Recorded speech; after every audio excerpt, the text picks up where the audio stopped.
Sorry if you hear my bed making these sounds. However, I thought it would be quite fun to do this video in some purple lighting because this is my week 1 update of the Bewitched book challenge.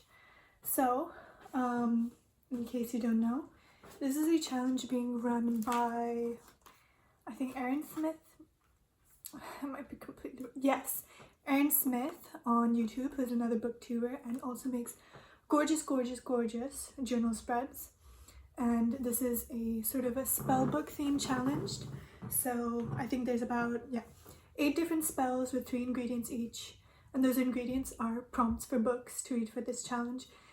You can double up, you can triple up, which I will definitely be doing because I cannot read 24 books in 1 month.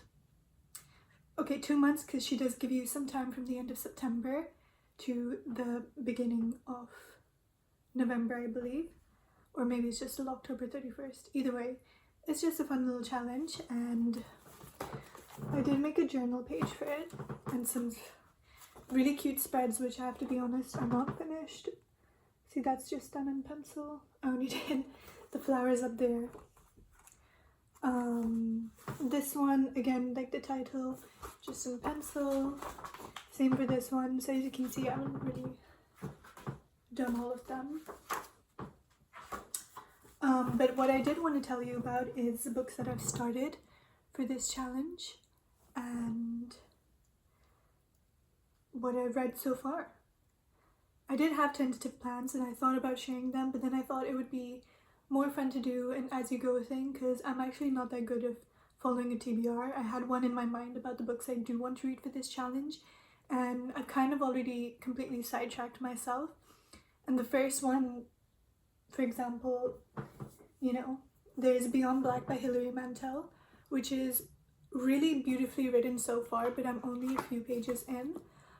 Hilary Mantel wrote the Wolf Hall trilogy, which is a trilogy about the rise of Thomas Cromwell to power. It's a fictional account of that whole history, and I'm actually not sure magic is involved in that or what, but it's super interesting, and I think something I'd heard of and wanted to read, but I didn't realize that this book that I already had was by her. You know when you get nervous and start repeating words? It's me right now. I got recommended this book when I was visiting Oxford by the bookseller, and for a while I was a bit upset that I chose this one because there was a really good other one that I thought I'd really like, which was The Spire by William Golding. But I did start this recently and I just completely judged it by its cover. I looked at this and thought it's been published recently, and I wasn't really in the mood to... Lately I haven't been enjoying recently published books as much unless they're like... Well, I don't know, I was gonna say fantasy, but if I'm being honest, I'm reading a classic right now and I'm like, this is so much better than most of the things I've read this year. So anyways, I'm using this for the prompt, a book featuring a prophecy, vision, or psychic. Because there is a psychic in this, and this is going to go into the Futuresight spell, but I do also think I can double this up and use it for the Veil Whisper, one of the Veil Whisper prompts about a ghost or haunting, because the psychic in this is haunted by ghosts of people from her past. This is basically following a psychic and her assistant. They put on shows on the road in different halls and event venues on the outskirts of London and the suburban M25 areas, so just that circle, encircling the ring road encircling London. And yeah, I wasn't super into the vibe, but then I read the first page because I decided to read it for this challenge because it's been on my shelves for a while, so I was like, I think this is a good pick. And it's beautiful writing. Oh my gosh, the prose in this is gorgeous. It's made me really excited for Wolf Hall, and to be honest, even this book, the only thing is that I can already tell that this isn't very plot driven. I think it's very character and vibes focused. I actually don't even know if it's so character focused. I think it's very much like dreamy, up in the air type of thing. So I'm only like 23 pages in, and I kind of abandoned it for the second book. That's inadvertently ending up on this list, which is Vanity Fair by William Makepeace Thackeray. That's a chunky book. Okay, this is like 700 pages. I did start this back in May and I got about 200 pages in and I was really enjoying it, but I'd also started reading Piranesi by Susanna Clarke at the same time, and that just kind of completely distracted me and I wanted to like jump back into fantasy all over again, so I left it. Currently I'm at page 407 and that's like more than halfway through the book and I'm really loving it. It's so much fun. The byline of this is a novel without a hero, because supposedly none of the characters have bettered themselves by the end of the novel, and yet these are some truly like ulteriorly motivated people. I think you can make an adverb out of the word ulterior. But yeah, so far halfway through the book, everyone's up to their schemes and machinations. This is set in the Regency, around the Regency period, just as the Napoleonic Wars were beginning, and the Battle of Waterloo also occurs in the first half of this book, and it's kind of following these middle to upper class characters, and yeah, all the like shenanigans they get up to, you know, think Downton Abbey, think Bridgerton, except, you know, not as scandalous and romantically motivated. There are romantic motivations, but you know, this is a classic. It was written in the 1850s or 1870s, so it's not like that. But it's really good. It's so humorous. I've really been enjoying the narrator's voice, each of the characters. They're all interconnected, but you do get to follow their stories bit by bit, and it kind of circles around, so you can kind of see how something that happened here has affected this and what that's going to mean for so-and-so character and how this event is going to unfold. It's like all just really interesting, so I'm really invested in it, and I will be using this for a classic prompt, which, yeah, as you saw, I didn't write down everything in my journal yet, which I probably should have done.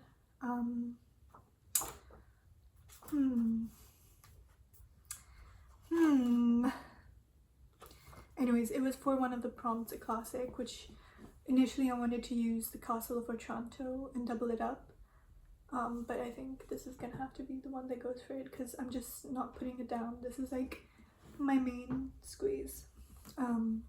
Lover would really recommend this.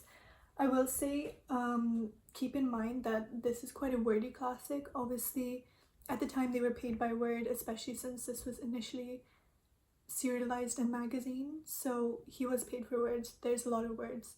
I think if you really like audiobooks, I briefly listened to the Spotify version and the narrator is good. He kind of keep me invested. I just can't really listen to audiobooks for that long, because then I zone out and then I'm like, what happened in the story? So even now, like, I was doing something earlier on and I tried to listen to some of it on audiobook, but I kind of don't know what really happened.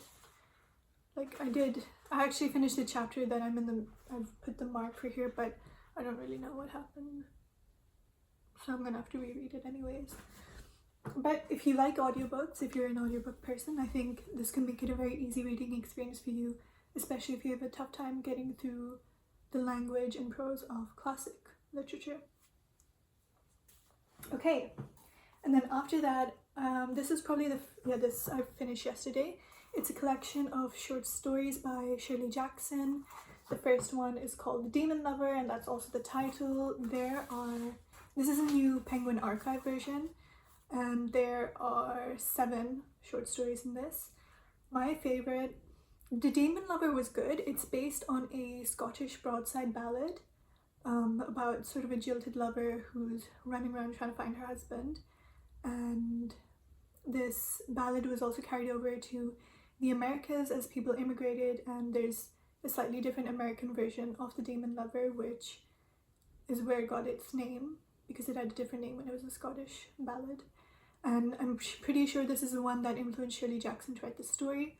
But yes, as you can guess, it's a woman waiting for her husband to arrive to take her to get married on her wedding day, and he never does, and she is thrown into a tizzy trying to find him, going up to different people, tracing around his steps, where he could have gone, what she's expecting next, and it's very Virginia Woolf stream of consciousness type of a passage. It reminded me a lot of Mrs. Dalloway, and it's very surreal and dreamlike, so I'm going to use it for was me. My dad was asking what I wanted for dinner. Anyways, whatever I said about the Daemon Lover, I said, and we're leaving it there. Yeah, I would say the first three were pretty grim. They left me kind of feeling like, ouch, these people are going through it. But I did quite like Charles. Charles was the first kind of like darkly funny one, and same thing with Murder on Miss Lederer's Birthday, and Louisa Please Come Home, which is definitely my favorite and I think the longer of the bunch. Charles is basically about a problem child. He comes home and he's telling his parents all about this other boy who's really rambunctious and ill-behaved in his kindergarten, and Charles also kind of picking up some bad habits, but it's much better than I'm making it sound. Like, there is a twist, and now that I've said that, you can probably guess what it was. I figured it out pretty much instantly too, so that's fine. But it was still, you know, really entertaining. Murder on Miss Lederer's Birthday was really good because obviously these were written quite some time ago, but I think it was really good for today as well, because you know how girls will basically be like, or it's quite popular online to go over true crime stories and really disturbing ones, and like there's so many podcasts and YouTube videos about it and people get really into it, and this is basically like that. There's a really grisly murder report in a newspaper, and two school teachers who live together read this report, and they're just kind of gossiping about it back and forth all day and kind of centering their day around it. Even though it's one of the character Miss Lederer's birthday that day and they have plans, they kind of just are like, but so there's this murder. Anyways, so that's that. And Louisa Please Come Home was definitely like the most chilling one, I think, just because when you have more pages, sometimes it's easier to build up that suspense and that environment and that air of like creepiness and spookiness and mystery. And it's basically about this girl who starts off by being like, I ran away from home and I've been planning it for years and it went exactly how I wanted it to do. I did it right the day before my sister was to get married, and it was so easy. I mean, they're still looking for me, but it was so easy. And blah, blah, blah, this happens, and she's living her life, and she kind of runs into someone from her past, and that's where I'm going to end that, because what happens afterward, I was not really expecting. I was just kind of like, I can't believe this is happening, where is it going to go? And then where it ended up going, I was like, scary, super scary. So I will be using that, I think. So it's not on the Veil Whisper prompt, but it's a prompt about, you know, a really dreamlike one, a dreamlike or surreal story, which the Daemon Lover fits into. So I'm doing that, and that's kind of currently where I'm at. As I mentioned, I do want to read The Castle of Otranto by Horace Walpole. Mentioned that in my previous video, but it's basically, well, in one of my previous videos about short books. And yeah, it's like the mother of Gothic fiction and the Gothic genre. Ooh, actually, some books that I read at the end of September that I will be including in this challenge. So, An Unkindness of Magicians by Kat Howard. I'm going to be doubling this up for 2 prompts. I think in Emberward, one of the prompts is a book with a strong or fierce female protagonist. I do feel like this fits into a lot of the books I end up reading, especially fantasy ones, because that's just how the archetype of how they tend to be characterized is. But I feel like the main character in this, who's Sydney, is really, really good to put into this, because I think her entire character is just not about any vulnerability. It's just about strength, strength, strength, beating everyone, being fierce, literally battling pain for a better world or whatever. or morals, actually, not even a better world that much. So I'm using it for that prompt in the Emberward battle, and I'm also going to use it for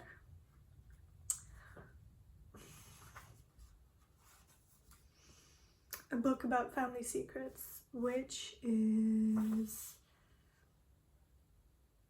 yeah, I don't know which spell it's for. Like I said, I didn't write all of them out, which I probably should have before this video, but I'm gonna use it for that. I could probably triple use it for the witch magic or spells one, but I feel like I am gonna end up reading a witch spells magic one. So anyways, there's that. And I'm also gonna include the Tainted Cup by Robert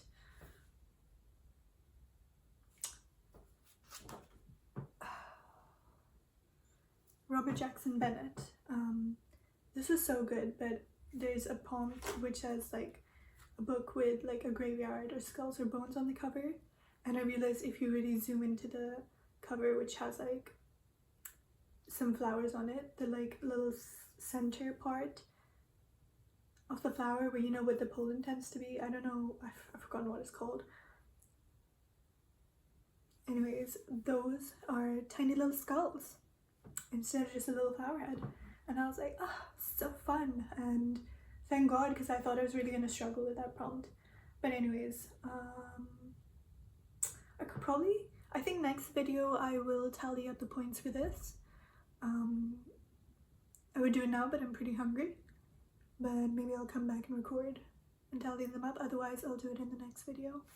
Thank you for watching, and that's what I've read in the first week of October for the Bewitched book spellbook challenge. Thank you, bye. I'm back.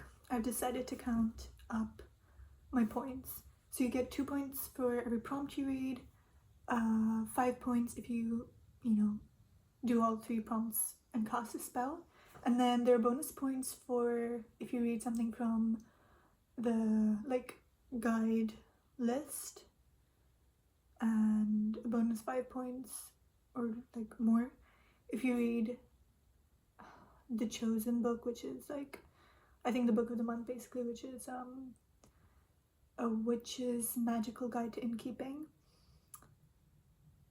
which I don't think I'm gonna read. It's not really my type of story, and I haven't yet picked up anything. Low battery. Sorry, excuse me. Yeah, I've already read some of the books on the list and I haven't picked any up, and like the ones that I've read, the time frame doesn't count for this challenge. So I have also not completed fully any spells, so I have a total of 10 points. I hate, this is not a competition, but I'm a competitive person, and I'm like, oh, just 10? Just 10? It's only been 10 days, 1 point per day. I guess that's an okay average. See, this is what I mean. Why am I doing this? It's not a competition. So 10 points means I'm at initiate stage, where many great adventures and books are ahead of me, and I have to get past 20 to go to the next level. So I guess what my goal will be is to complete a spell sometime soon. I think I can achieve that.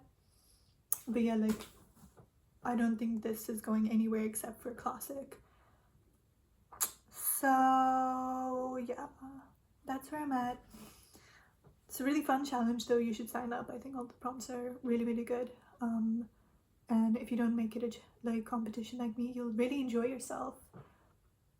But yeah, thanks for watching, and tell me what you're reading. Bye.